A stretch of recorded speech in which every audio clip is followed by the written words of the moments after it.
आज राष्ट्रीय समाज, मराठी सुनने वाले, मराठी समझने वाले कितने हैं? खरंच राष्ट्रीय समाज पक्ष है। आज राष्ट्रीय समाज पक्ष के माध्यम से आयोजित हमारा श्रद्धा स्थान, हमारा आदर स्थान, हमारा अभिमान का स्थान पुण्यश्लोक अहिल्या देवी होळकर इनकी जयंती का कार्यक्रम हो रहा है।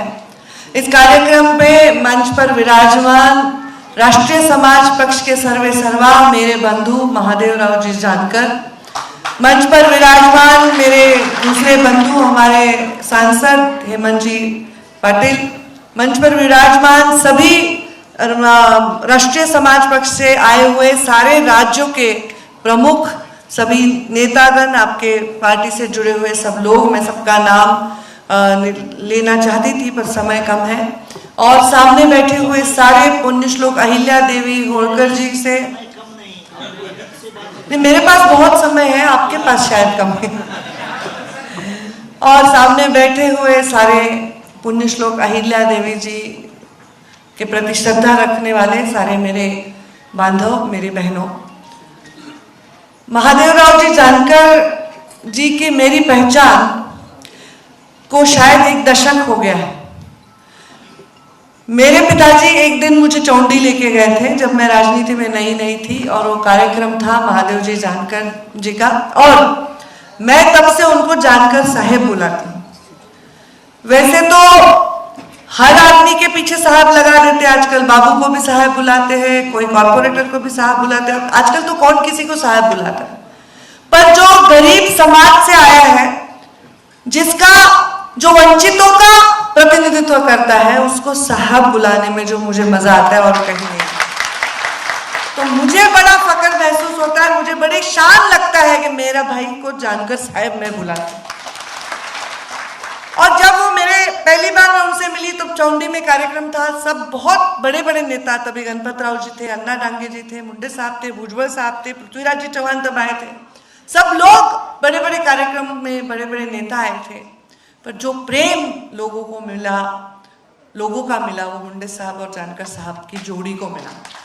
और वो इसलिए मिला क्योंकि जब आदमी अच्छा काम करता है, अच्छा होता है तो दिल को छू जाता है, पर सच्चा होता है तो आत्मा को छू जाता है।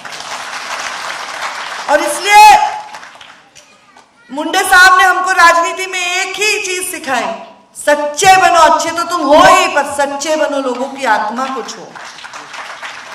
जबकि मुंडे साहब का जन्म गरीब घर में हुआ, एक किसान के घर में हुआ, मेरा जन्म तो मुंडे साहब के घर में हुआ, मुझे तो किसी बात की कमी नहीं थी, पर मेरे अगर पैरों के नीचे मलमल है तो वो उनको चुभती थी, वो बोलते थे कांटों पे चलो, कांटों पे चलो। मेरे जीवन में पौराणिक कथाओं में सीता माता, इतिहास की कथाओं में पुण्यश्लोक अहिल्या देवी, और मगर राजनीति में कहे मेरा आदर्श कौन है तो हमारी सुषमा स्वराज है मेरा आदर्श है। और मैं वैसा काम जिंदगी में करना चाहती हूँ, वैसे विचारों के साथ जीना चाहती हूँ, वैसे ही विचारों के साथ मरना चाहती हूँ। 11 साल की थी तब मैंने कर्म योगिनी पढ़ा, जो पुण्यश्लोक अहिल्या देवी के ऊपर था, और तब से मेरे मन में पुण्यश्लोक अहिल्या देवी के प्रति कुतूहल, प्रेम और बहुत आदर है, बहुत आदर। सारे राजमाता किसी को बुलाया जाता है, किसी को क्या उपाधि होती है, पर पुण्यश्लोक की उपाधि दुनिया में और किसी के पास नहीं। और अहिल्या देवी का जन्म जहां हुआ वहां से मैं आती हूँ। अगर आपको 2 जिलों में, बीड़ जिले से नगर जिले में जाना है तो पुण्यश्लोक अहिल्या देवी के चौंडी से होकर गुजरना पड़ता है, और दोनों तरफ बीड़ जिला और बीच में चौंडी है। तो ये वहां से मैं आती हूँ, और देखिए मेरे भाग्य कि पुण्यश्लोक अहिल्या देवी की कर्मभूमि की इंचार्ज हूँ मैं, मध्य प्रदेश की, मैं भारतीय जनता पार्टी की इंचार्ज हूँ। पर जब भी मैं जिस भी मंच पर जाती हूँ, हर बार मैं अपने पार्टी या अपने विचारों को लेकर नहीं जाती, क्योंकि वहां के विचारों को सुनने के लिए भी कोई जाना चाहिए, इसलिए जाती हूं। मैं राष्ट्रीय समाज पक्ष के मंच पर हूं, तो मैं भारतीय जनता पार्टी की प्रतिनिधि बनकर थोड़ी यहाँ आई, पर जानकर साहब को और कौन सुनेगा, मैं ही सुन सकती हूँ। वो मेरे को ही, मेरी बहन है, मेरे बहन, अरे तुम्हारे लिए तुमसे ज्यादा मैं लड़ती हूँ, तुमसे ज्यादा। ये जब इनको अभी एमएलसी देना था, मैंने लड़ाई की। मैंने बोला अगर तुमने सबसे बड़ा एमएलसी का स्पैन वाला नहीं लिया तो मेरे से बुरा कोई नहीं। वो बोलते थे 2 साल वाला जानकर साहब लो ना।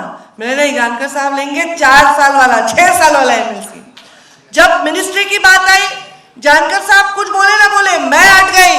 कैबिनेट के नीचे जानकर साहब को मंत्री पद नहीं चलेगा, नहीं चलेगा।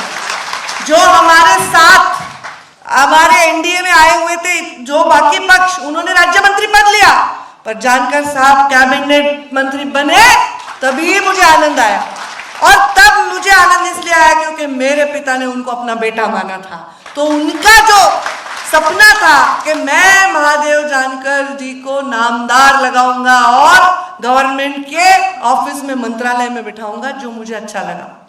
और जब महादेव जी जानकर को मुंडे साहब ने, मुझे याद है आज भी, 2014 3 जून, मुंडे साहब हमारे साथ उस दिन नहीं रहे। आज 3 दिन बाद मुंडे साहब की पुण्यतिथि है, पर मुझे ये 31 मई 2014 आज भी याद है, जिस दिन महादेव जानकर जी का कार्यक्रम था और वो चौंडी में था और उसके लिए मुंडे साहब आए थे।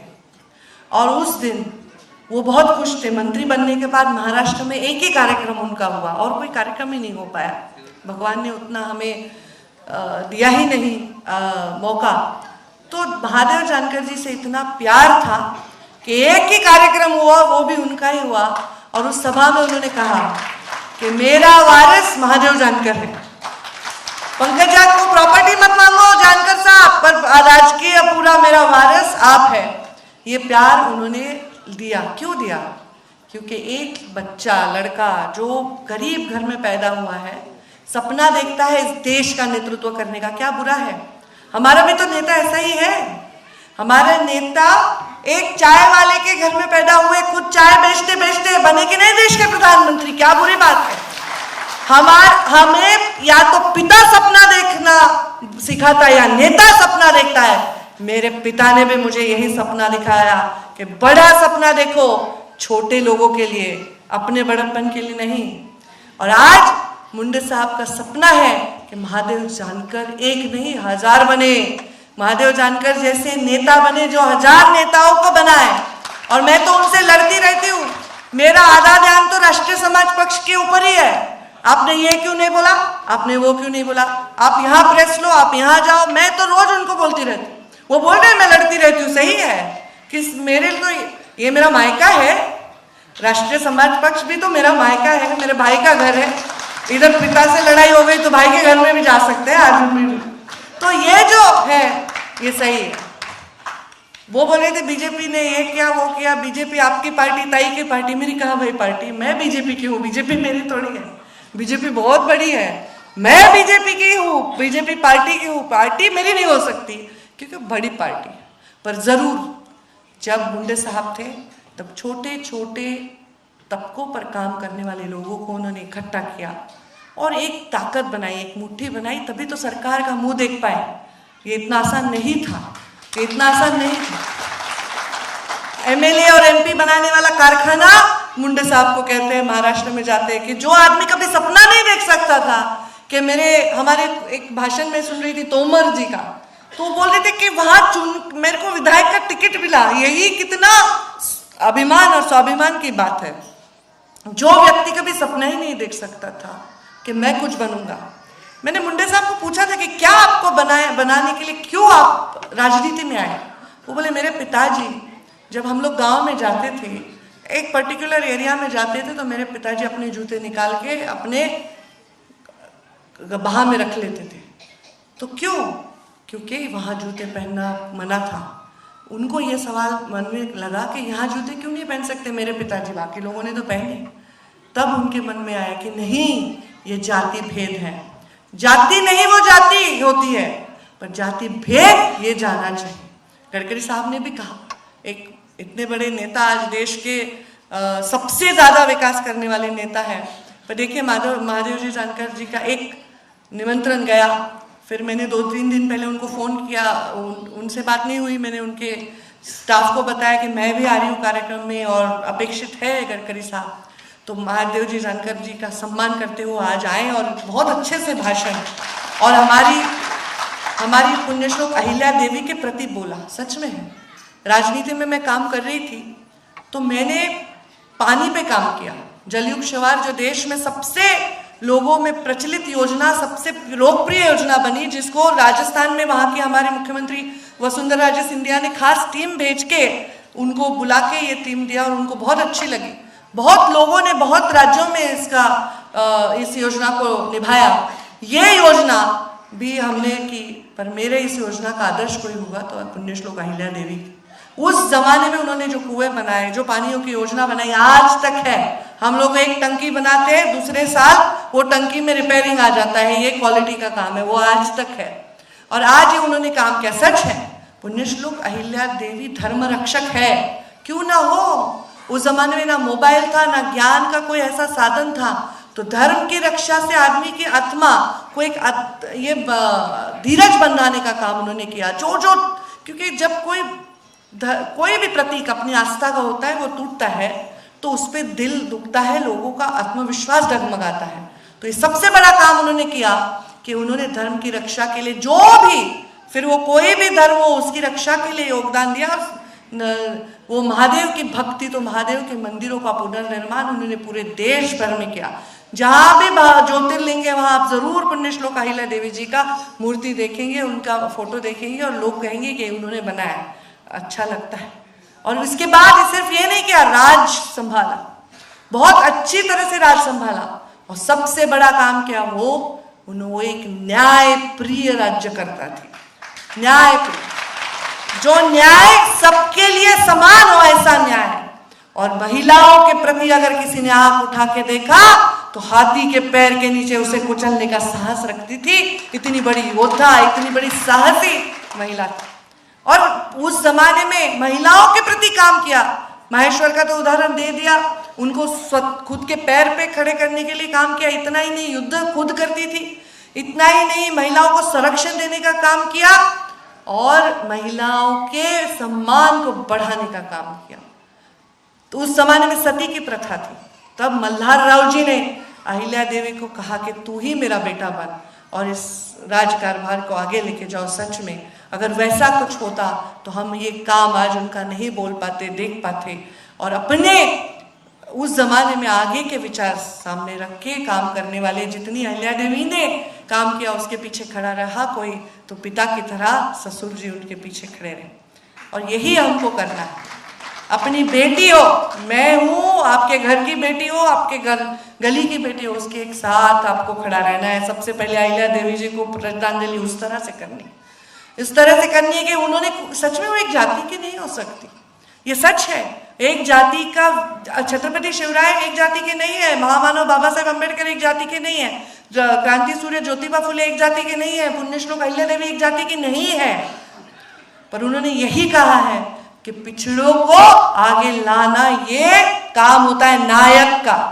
जो भी नायक की भूमिका में है उसका ये काम है, पिछड़ों को आगे लाना। और वो काम करने के लिए राष्ट्रीय समाज पक्ष का जन्म हुआ है।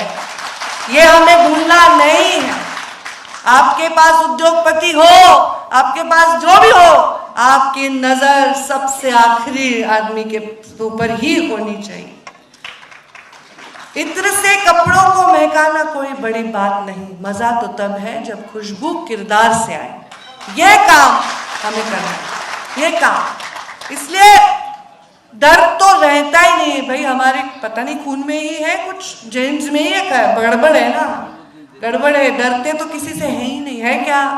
कुछ नहीं मिला तो मैं जाऊंगी गन्ना तोड़ने, जाएंगे मेंढी चराने, और क्या है? हमको किसी चीज को खोना ही नहीं। हमें जीवन में कुछ चीज की आस्था, अपेक्षा, लालसा नहीं। और जानकर साहब ने तो शादी नहीं की, बहुत अच्छा काम किया दुनिया में। मैं तो कहती हूँ इसीलिए नसीब वाले हैं। समाज के प्रति पूरी तरह कूद सकते हैं, कोई बोलेगा नहीं मुझे गाड़ी चाहिए, मुझे घर चाहिए। जब परिवार का कोई, हमारे मोदी जी भी क्यों, क्योंकि समर्पित है समाज के प्रति। उनको कोई ऐसा लालच नहीं, किसी को पालना नहीं है, सिर्फ पालना है इस देश की जनता को। तो जानकर साहब तो आज ऐसे सूट बूट में आए, मेरे को तो लगा शादी करा देंगे हम इससे। हाँ, मैं हमेशा सोचती हूँ ऐसे कई मेरे को कभी फोन करके नहीं बोलते कि बाबा अभी कल मेरा मंदिर में शादी है, आ जाओ आप उस कार्यक्रम भी आप ही अध्यक्ष हो। उन्होंने मुंडे साहब के मृत्यु के बाद उन्होंने डिक्लेयर किया कि जितने भी कार्यक्रम होंगे 31 मई के उतने में पंकजा मुंडे ही अध्यक्ष है। मुझे बुक ही कर दिया और ऐसा होता था तो चौंडी भी जाओ इनके कार्यक्रम में भी आओ। ऐसे मेरी दोनों तरफ खिंचातान होती थी तभी, पर मुझे बुरा लगा। मैंने उनसे लड़ाई भी की। मैंने बोला क्यों चौंडी छोड़ते हो? क्यों किया?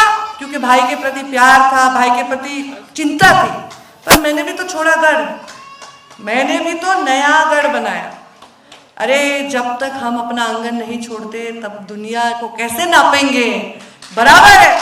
हेमंत जी ने कहा, हमारे सांसद ने कहा कि जब तब उस मराठा मतलब वो जाति की बात नहीं कर रही थी, मराठा मतलब जो योद्धा थे महाराष्ट्र के, फिर अहिल्या देवी, छत्रपति शिवराय, पेशवा, उन्होंने जब तक उत्तर की तरफ नहीं देखा तब तक साम्राज्य नहीं बढ़ा। नहीं तो हमारी अहिल्या देवी की राजधानी माहेश्वर थोड़ी होती, वो चौंडी से माहेश्वर गई, कितना पराक्रम किया, देश को कितना कुछ दिया। उनको याद करना इतना ही महत्वपूर्ण है, उतना उससे ही ज्यादा महत्वपूर्ण है उनके संस्कारों पर चलना। आज हम लोग राजनीति के लिए पार्टी भी बना लेते हैं, समाज को इकट्ठा करने के लिए जाति के लिए उसका भी एक झंडा बना देते हैं, पर उसके परे जाके काम करना है। हम तो कष्ट करने वाले लोग हैं, हमको कष्टों से कोई डर नहीं लगता। मैं इलेक्शन में हार गई, सब बोले हार गई, खत्म हो गई, खत्म हो गई। उल्टा हारने के बाद ज्यादा बड़ा नाम हो गया, ज्यादा लोग प्यार करने लगे, क्योंकि हारने से लोगों को कोई प्रॉब्लम नहीं, कोई परहेज नहीं, झुकना लोगों को पसंद नहीं। बताओ मुझे, हम किस किस योद्धा का नाम लेते हैं? हम महाराणा प्रताप का नाम लेते हैं, क्या हुआ था? युद्ध हारे थे कि जीते थे? हम झांसी की रानी का नाम लेते हैं, क्या होता था? हारे थी झांसी की, जीती थी, पर झुके नहीं इसलिए हम उनका नाम लेते हैं। तो किसी ने मुझे पूछा कि आपको लोग याद कैसे रखेंगे? मुझे इतिहास लिखा जाएगा, नाम हमारा भी आएगा, जानकर साहब का भी आएगा। इसलिए नहीं आएगा कि हमने झुककर अपने थाली में कुछ दो चंद सिक्कों के लिए अपने जमीर को गिरनी रखा, इसलिए नाम नहीं आएगा हमारा। हमारा नाम आएगा कि हमने स्वाभिमान के साथ काम किया, हम झुके नहीं, हम रुके नहीं, हम थके नाही। आणि म्हणून थोडंसं मराठीतही बोलते, नाही तर महाराष्ट्रात बातम्या कशा येतील? आणि म्हणून मुंडे साहेब म्हणायचे मी झुकणार नाही, मी थकणार नाही। मुंडे साहेब नेहमी प्रत्येक भाषणात म्हणायचे मी थकणार नाही, मी रुकणार नाही, मी कुणासमोर कधीही झुकणार नाही। न झुकणं म्हणजे अहंकार नाही, स्वाभिमान आहे, स्वाभिमान आहे।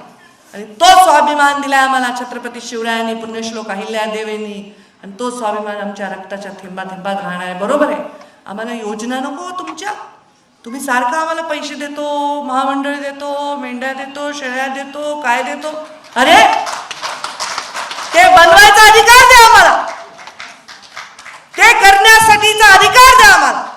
ज्याच्या मागे माणसांची ताकद आहे, का घाबरता त्यांना? त्यांना सुद्धा उभं करा, लोक तुमच्या मागे डोळे बंद करून उभे राहतील। त्यामुळे आम्ही या समाजात, ज्या समाज, आणि आता एक नवीनच सुरू झालंय, प्रत्येक जण एकाचा कार्यक्रम हायजॅक करायला। पंकजा मुंडे हा कार्यक्रम करते ते हायजॅक करा, महादेव जानकर हा कार्यक्रम करतात ते हायजॅक करा, आणखी कोणी काही कार्यक्रम करतो तो हायजॅक करा। समाजाच्या मेळाव्याला जाऊन हा माझा समाज आहे, हा माझा समाज आहे म्हणल्याने माझा होत नसतो। जातीचे 3-4 माणसं मोठे केल्याने जात पाठीमागे उभे राहत नसते। मुंडे साहेब म्हणायचे जावे त्यांच्या वंशात तेव्हा कळे, हे जे काम करणे एरा गबाळ्याचं काम नाही, मुंडे साहेब नेहमी म्हणायचे।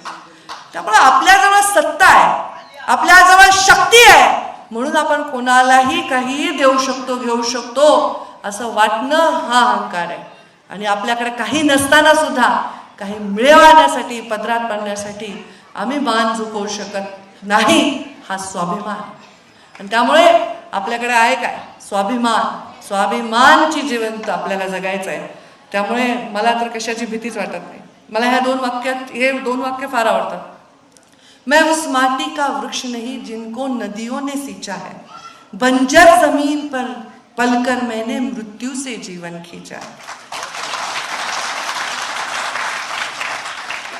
पत्थर पर लिखी इबादत हूं मैं, शीशे से कब तक तोड़ोगे, तुम मुझको कब तक रोकोगे, तुम मुझको कब तक रोकोगे।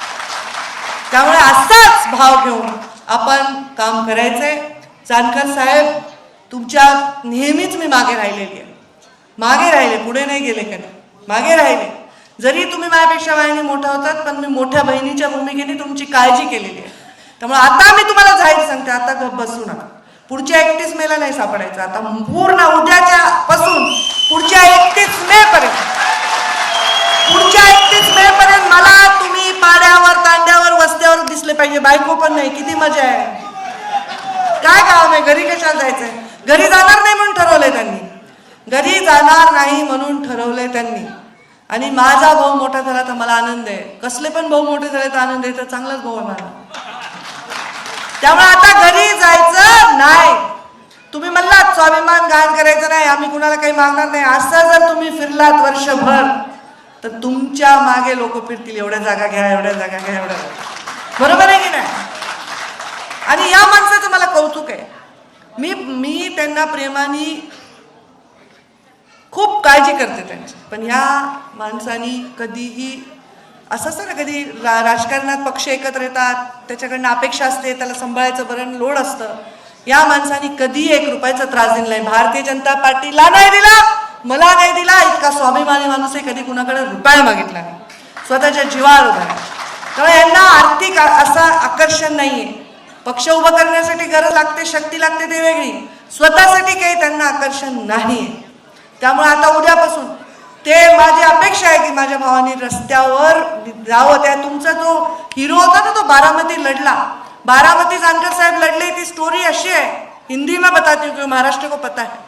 मुंडे साहब बारामती ये लड़ना चाहते थे म्हाड़ा, और मुंडे साहब मेरे घर में आए रात को, एक दिन पूना में रहती थी मैं, मुझे बोले मुझे चाहिए कि महादेव जानकर बारामती लड़े, म्हाड़ा नहीं हो सकता, बारामती लड़े। ये तैयार नहीं हो रहे थे, तो मुझे आगे किया साहब ने, मैंने उनको कसम दी, और मैं और मेरे बाप छोड़ के कोई मजाक में नहीं आया। हम लोग उनके लिए रात दिन काम किए, और मुंडे साहब ने कहा जानकर तुझा बाप गरीब आहे, आता सध्या अडचणीत आहे, माझ्याकडे पैसा नहीं, पण प्रामाणिकपणे खाली जाऊन काम करा। और उन्होंने काम किया। गांव में जो हैंड पंप होता है ना, उसके सामने बैठ के नहाया आदमी सिर्फ 50,000 वोटों से नहाया, सिर्फ 50,000। कोई मुझे कहता है कि जानकर साहब ने कमल का फूल लिया होता या कोई चिन्ह लिया होता तो जीतते, मैं ऐसा नहीं मानती। मैं पार्टी की, मेरे पार्टी की सच्ची कार्यकर्ता होकर भी बोलती हूँ, आज तक बारामती के इतिहास में इतने कम गैप से कोई नहीं हारा है। ये भी तो उनका सामर्थ्य, और इसके पीछे मेरी बहन की भी मेहनत और मुंडे साहब जी का आशीर्वाद, और इनका वो रूप लोगों को देखना है जो खाट पे जाके सोता था, चूल्हे के सामने खाना खाता था और हैंडपंप पे नहाता था। ये रूप वापस लाओ और घूमो पूरे महाराष्ट्र में, एक साथ देश का परिवर्तन करना है तो आज से शुरुआत करो। पुण्यश्लोक अहिल्या देवी का आशीर्वाद आपके साथ तो है ही, छोटी बहन के नाते हमेशा बड़ी बहन के रूप में आपके साथ रहूंगी, ये आपको आश्वस्त करती हूँ और अपनी वाणी को विराम देती हूँ। जय हिंद, जय महाराष्ट्र।